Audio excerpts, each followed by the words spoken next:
Number बोलिएगा। 13। कितना number? 13 number exercise. तो कौन चैप्टर बुक के नाम है? आर.डी. शर्मा। एक्सरसाइज 8.7। सवाल नंबर कितना है? 13 में चलते हैं हम लोग। क्लियर है ना? ध्यान से देखिए, इसका रूल बता दिया गया है। संख्या संबंधी रूल नहीं बताया गया? चलिए ध्यान से समझिएगा। कहता है दो संख्या के वर्गों का योग 33 है। दो संख्या है, संख्या पता नहीं है कौन है ना है। चलिए इसको मान लेते हैं। क्या मानेंगे? माना पहली संख्या क्या x तथा दूसरी संख्या क्या y। मान लिया ना? अब हमको कुछ नहीं करना है, प्रश्न अनुसार या प्रश्न से भी लिख सकते हैं, कोई दिक्कत ना है। ये 2 स्टेप में बनेगा ना। प्रश्न से लिख दिए। ध्यान से देखो, कुछ नहीं करना है, आराम से समझो।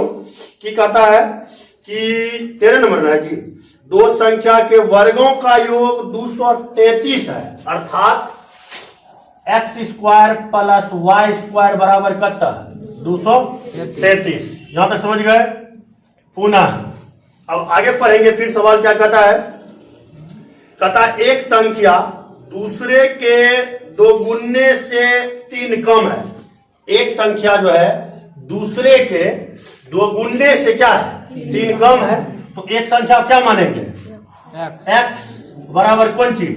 2 गुने 2y माइनस 3। नहीं समझ में आया? यहां तक सब समझ गया? किसी को कोई परेशानी नहीं? हाँ, चलिए अब देखिए इसको हम लोग डील कैसे करते हैं। x बराबर इतना निकल गया, तो x के मान हम रख सकते हैं ना। इसको मान लीजिए आप क्या? समीकरण फर्स्ट। इसको क्या मान लेंगे? समीकरण सेकंड। तो हम क्या लिखेंगे? समीकरण 1 में 2 का मान रखने पर, अब देखिए समीकरण क्या है? 1 उतार लीजिए, x square plus Y square बराबर 233। x का वैल्यू कितना है? 2y माइनस 3 का क्या whole square plus Y square बराबर 233। तोड़ने आता है प्लस बी होल स्क्वायर? तोड़िए, क्या होगा? 2 दूनी 4y स्क्वायर, 3 दिया ही 9, 3 दूनी 6 दूनी माइनस 12y प्लस कितना? y स्क्वायर बराबर कितना? 233। नहीं समझ में आया जी? अब देखिए 4 1 5y स्क्वायर, इसको इस साइड लग जाएंगे, माइनस कर देंगे। इतना माइनस 12y इस साइड आएगा, तो इसी को इस साइड ले आइए, तो 9 इसमें घटा दो, कितना बचेगा? तो 200 माइनस में कि प्लस में? माइनस में 224 बराबर कितना? 0। डील करने आता है? समीकरण को डील करने आता है? कर लीजिएगा, कर दें, कर लीजिएगा। अगर देखो ये आप लोग को बड़ा लगता होगा, नहीं लगता है? बड़ा है तो इसको हम क्या करेंगे? a बराबर कितना? b बराबर कितना? माइनस 12। c बराबर माइनस 224। क्या होता है? b बराबर b square minus 4ac। Clear है ना? b का वैल्यू माइनस 12 के माइनस 4, a का वैल्यू c का वैल्यू माइनस 224। नहीं जी? अब देखिए इसको बरबरे इधर डील करता हूं, कितना होगा? बरबरे 144 ना? 144 प्लस 5 चौका 224 दूनी 448, 48 400 प्लस में कितना? 4880। नहीं होगा जी? जोड़ लो ना। 24 दूनी ना 4480, 4480 देख लो ना। 20 दूनी 5 चौका 20 हुआ ना? दूसरा 4 दूनी 8, 2 दूनी 4। ठीक है, 1 0 लगा दिए। जोड़िए दोनों को, कितना होगा? 4500 44 में जोड़ दो, 45 4600 4624। जोड़ो दे, देखो 4 हुआ ना? 8 4 4 4 1 5 1 6 कैसे? हाँ 6। इधर क्या बचेगा? वर्गमूल आता है इसका? वर्गमूल आता है? कितना होगा? हाँ इसका वर्गमूल कितना होगा? निकला जी, निकला। इसका वर्गमूल कितना होता है? कैसे निकालेंगे, समझ में आ गया? और आप लोग को बता दिया है आर ऑफ एक्स बराबर क्या होता है? Minus B plus minus root में डी बटा 2a। अब देखिए R of X equal minus B का वैल्यू देखिए तो -12 तो माइनस 12 प्लस माइनस रूट में कितना है 46 24 बटा 2a। a का वैल्यू कितना है 5 5 दूनी 10। क्लियर है ना? आर ऑफ एक्स इक्वल कितना हो जाएगा? मल्टीपल कीजिए ना। इसका वर्गमूल कितना बोले? 12 प्लस माइनस 68 बटा 5 दूनी 10 5 दूनी 10। ठीक है? ठीक है। अब देखिए आर ऑफ एक्स बराबर 12 प्लस 68 बटा 10 और 12 माइनस 68 बटा, ये तो माइनस में आया तो इससे हमको कोई लेना ना। क्लियर है?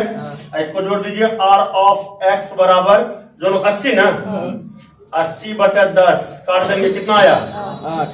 आर ऑफ एक्स बराबर 8 आ गया ना? यहाँ तक सब समझ गए ना? किसी को दिक्कत ना? तो ई एक्स का वैल्यू कितना निकला 8। एक्स है कि वाई है जी? अरे वाई ना है, sorry. R of Y R of Y R of Y R of Y कर लीजिएगा। y का वैल्यू कितना निकल गया 8। क्लियर? सॉरी मिस्टेक हो गया था, कोई दिक्कत ना। मतलब जिस फॉर्म में है उसी फॉर्म में हम निकालेंगे। यहाँ तक समझ गए? अब इससे हमको क्या करना है x का मान निकाल लेना है। क्लियर है ना? तो x बराबर क्या हो जाएगा? x बराबर यहाँ दिया गया है ना कितना 8 दूनी 2y माइनस 3 है ना जी? ध्यान से देखो इधर बना रहा हूं। ठीक है? मतलब इधर क्या है यही सब x का वैल्यू निकाल लेते हैं, दिमाग नहीं काम करेगा। y बराबर 8 निकला ना, x का मान यहाँ y का मान रख देंगे तो कितना हो जाएगा 16 में से 8 जाए 13 ना आया। क्लियर है ना?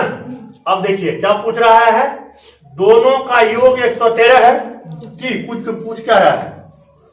तो क्या कहता है, रुको नेक्स्ट सेकंड, 13 नंबर है जी। 13 नंबर कहता है कि इतना कम हो तो संख्या ज्ञात करें। संख्या कितना 8 है 8 13 निकल गया। एक संख्या कितना निकला 8 और दूसरा संख्या चेक करना है। चेक करना है तो कर सकते हैं। इस पर मान रख दीजिए x का वैल्यू कितना आया है 13 गुना 13 169 आया ना। 8 64 जोड़ दीजिए 9 4 13 6 6 12 1 1 उड़ गया। सही है ना? कंफर्म हो गया? किसी को कोई बीमारी कोई कचकची सवाल खत्म। क्लियर है ना? और कोई सवाल है? सवाल नंबर बोलिए। टोटल मिला के क्या हिसाब है 28 को में 30 को में 2 सवाल पूछना है ना। एक वो क्या नंबर 26। चलिए ध्यान से समझिएगा, लिखना भी है मिला है। चलो कहता है यदि दो संख्या की एक संख्या, दो अंकों की एक संख्या अपने अंकों के योग की 4 गुनी। क्लियर है? तो पहले हम तो ये सिस्टम बता दिए हैं क्या क्या करना है। सबसे पहले क्या करना है 26 नंबर ना मान लेना है क्या, माना इकाई अंक x तथा दहाई अंक क्या y मान लिया ना। तो संख्या बराबर का 10y प्लस x। क्लियर है ना? कोई दिक्कत ना? यहां चलेंगे क्या प्रश्न अनुसार से। किससे चलेंगे? प्रश्न से। पहला स्टेप देख लेते हैं। कहता है यदि दो अंकों की एक संख्या अपने अंकों के योग के 4 गुनी, तो संख्या क्या है 10y प्लस x। ध्यान से देखना, ये बराबर तब होगा जब हम अंक में 4 से गुना। सिस्टम बता दिए हैं कब किस में गुना करना है। क्लियर है ना? यहां तक सबको समझ में आ गया? कोई ऐसा आदमी जिसको समझ में नहीं आया कोई दिक्कत है ना? चलिए तो इसको डील कर लीजिए। तो 10y प्लस x बराबर 4x प्लस 4y। इस साइड लाएंगे ना तो कितना होगा 6x माइनस। किसी को दिक्कत है? क्या आया? इससे हम कितना कॉमन ले सकते हैं 3 कॉमन ले सकते हैं ना। 3 को इस साइड भेजेंगे 0 तो कितना होगा 2y माइनस x बराबर कितना 0। तो एक्स बराबर कितना 2y। यहां तक समझ में आ गया। अब देखिए आधा तो हम काम कर लिए, हम पहले बता दिए आप लोग को आधा से ज्यादा पढ़ना ही नहीं, क्लियर है ना, आधा से ज्यादा नहीं पढ़ना है, क्लियर है ना। तो ध्यान समझिए। अब आधाम की कहता है तथा अपने अंकों के गुणनफल की दोगुनी हो के संख्या, नहीं समझ आ गए। तो मतलब करेगा क्या है कि संख्या है 10y प्लस x, तो 2xy नहीं होगा।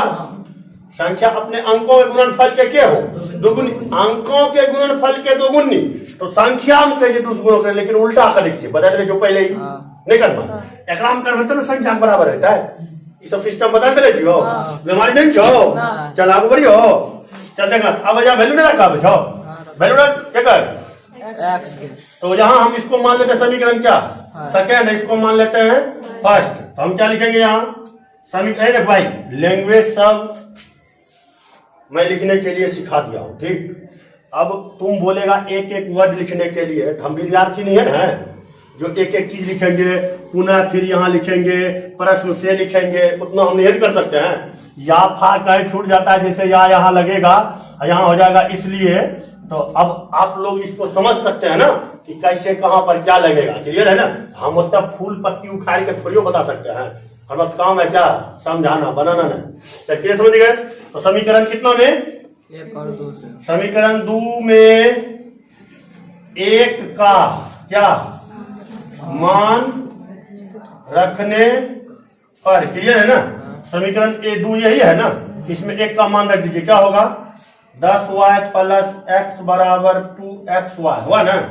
अब देखिए x का वैल्यू कितना है 2y नहीं जी, तो 10 यहाँ 2y रखेंगे तो 12y हो गया, ये नहीं हुआ। अब बराबर में ये x की वैल्यू निकला है ना, हो कितना ढो करता है रे, अभी कोरोना का लहरों ने चला है, ढो याद नहीं लगा बरते। यहाँ क्या होगा 2y नहीं होगा जी, अरे सही है 2y इंटू कितना करें 2y हम रखेंगे और तो थोड़ी भाला पहले बोलते रहे 2x के वैल्यू यहाँ 2 रखोगे 2y गुना y स्क्वायर है गुना 2 4y स्क्वायर, इसको साइड लेगा 4y स्क्वायर माइनस 12y बराबर करता 0। 4 को मान लिया सके 4 को मान लेंगे तो y स्क्वायर माइनस 3y बराबर करता 0 है ना। तो अब देखा एक y को मान लेंगे ना की बचते y माइनस 3 बराबर 0। ध्यान से देखिएगा इधर डील कर रहा हूं तो y बराबर क्या हो जाएगा आपका 0 नहीं जी, और वो y माइनस 3 बराबर कौन सी 0, तो y बराबर क्या निकला 3 निकला ना। अब देखिए y बराबर निकला 3, तो यहाँ हम वैल्यू रख सकते हैं ना, यहाँ वैल्यू नहीं रख सकते हैं, तो कितना होगा तो यहाँ हम लिखेंगे समीकरण 1 से, समीकरण 1 यही है ना x बराबर कितना 2y, तो x बराबर 2 गुना y का मान कितना 3, तो 3 दूनी 6 हो गया ना।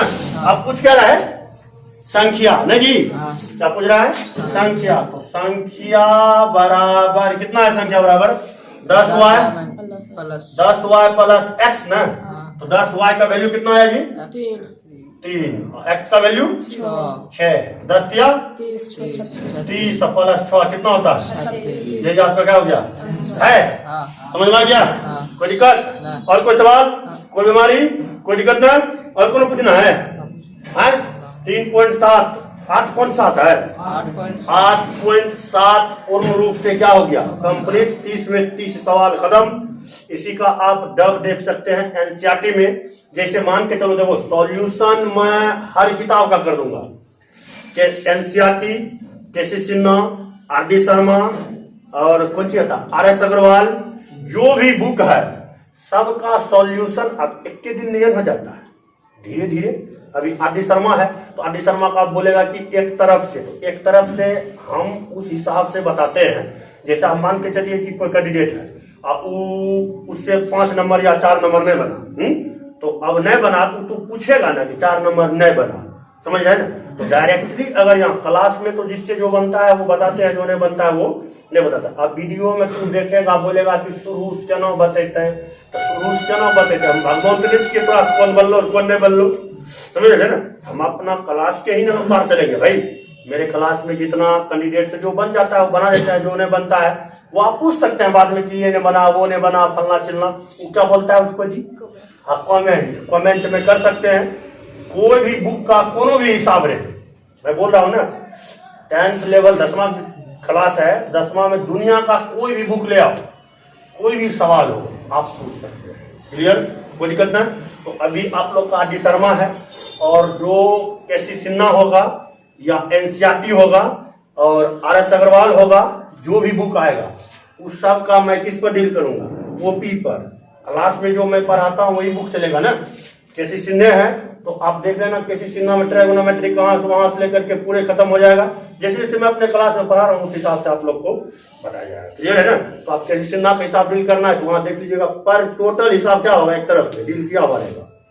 समझा ना? अब सबको सब हिसाब नहीं है, सबसे बन जाएगा। अब कोई सर्च करेगा 5 नंबर केसी सिन्हा में फलनामा अध्याय के 5 नंबर सवाल, तो वहां से ना सर्च कर ले, एनो सिस्टम रखते हैं कि सर्च में अपनो आ जाए चाहिए। ठीक, कुछ समझ लेना। तो उस हिसाब से हमको चलना पड़ता है। और दूसरा पॉइंट क्लियर हो गया ये चैप्टर, कोई दिक्कत ना, किसी को कोई परेशानी ना। तो अब द्विघात समीकरण आपका क्या हो गया, आज इंड हो गया। क्लियर है? और वर्ड प्रॉब्लम का जो भी सवाल था मैं बता दिया, इस संख्या से संबंधित मैं खत्म कर दिया। क्लियर है ना? अब है उम्र से संबंधित ना। तो उम्र से संबंधित वाला सवाल मैं बताया हूं ना, द्विघात समीकरण में है, द्विघात समीकरण में है, कहाँ है? 4 को बनाने लगा जी, खत्म हो गया। है लो, तुम्हारा 8.8 खत्म हो गया, 8.9 बन गया, 8.8 नहीं बताया क्या है, तो जब तक बनवा लो। समझ रहे ना? हिसाब जितना तुमको बनवा, अभी मतलब कोई ये सोच लेना भाई चोरी बताता है चुपचाप, हिसाब बताता है ऐसे, मतलब एक पता है ना, कोई लिमिट से बाहर नहीं जा सकता है ना, मतलब नहीं समझा? अब जो है थ्योरी मैं सब बता चुका हूँ, नहीं बता चुका हूँ जी? अच्छा, जब सब बताइए दिया हो तो फिर दोबारा तो मैं नहीं बता सकता हूँ। समझ रहे ना? तो ये ऑफलाइन ऑनलाइन में कोई फर्क पड़ता होता? क्लियर हो गया?